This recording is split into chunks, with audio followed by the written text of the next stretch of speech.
हम ये कहना चाहते, हमारी जमीन पूरी बिक गई थी, अच्छा। बस थोड़ी सी बची थी 20-30 डिसमल। हाँ। और गुरुजी की कृपा हुई, गुरुजी से मैंने बोला मेरी जमीन पूरी बिक गई गुरुजी, मुझे जमीन के लिए हाँ। कम से कम 20-30 हजार का कर्ज है। हाँ। गुरुजी ने कहा मेरा आशीर्वाद है, हाँ। मेरे पास 2 एकड़ जमीन और हो गई। हाँ। और गुरुजी की ऐसी कृपा हुई, हाँ। क्योंकि मैं गुरु को ढूंढने के लिए नाय माय भटकता रहा। अच्छा, एक हाँ। मैं शायरी भी बोलना चाहता बोल हूँ। लीजिए शायरी। हाँ।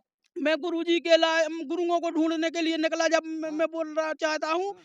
एक दिन निकला मैं सैर करने, हाँ। एक दिन मैं निकला सैर करने, दिल में गुरु पाने का अरमान था। हाँ। कुछ लोभी मिले, कुछ अहंकारी मिले, हाँ। कुछ क्रोधी मिले, इतने में मैं घबरा गया। हाँ। पैर तले एक चींटी आई, हाँ। क्यों भटक रहा है इंसान। हाँ। गुरुओं के गुरुवर हैं, ऋषियों के ऋषिवर हैं, मुनियों के मुनिवर हैं, शक्ति पुत्र गुरुजी भगवान। यह सुनकर चरणों को तरस रहा पूरा ब्रह्मांड, जिनकी सेवा में है हनुमान। हाथ जोड़कर खड़ा है कलयुग राज, युग परिवर्तन का होगा संकनात।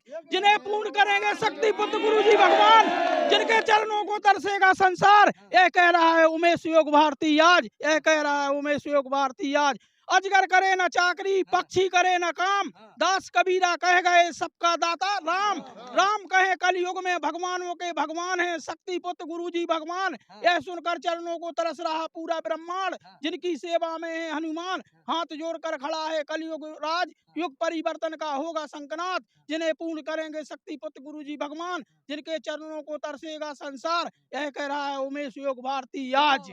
एक और बात आखिरी, न तीर से न तलवार से न गोलियों की बौछार से, उमेश डरता है सिर्फ शक्ति पुत्र गुरुजी भगवान के अपमान से।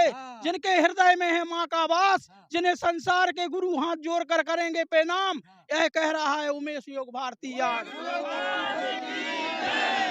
तो कहीं ना कहीं यहाँ पर लोग, अगर आपको पंडोखर बाबा परेशान इसलिए हो गए थे, आप हकीकत आपको बता दें कि आपने देख लिया होगा यहाँ का चमत्कार, और आप कहाँ कर पाते सामना, बताइए। इसलिए उन्होंने कह दिया था कि पहले राघवेंद्र से निपट लो फिर हमारे पास आना।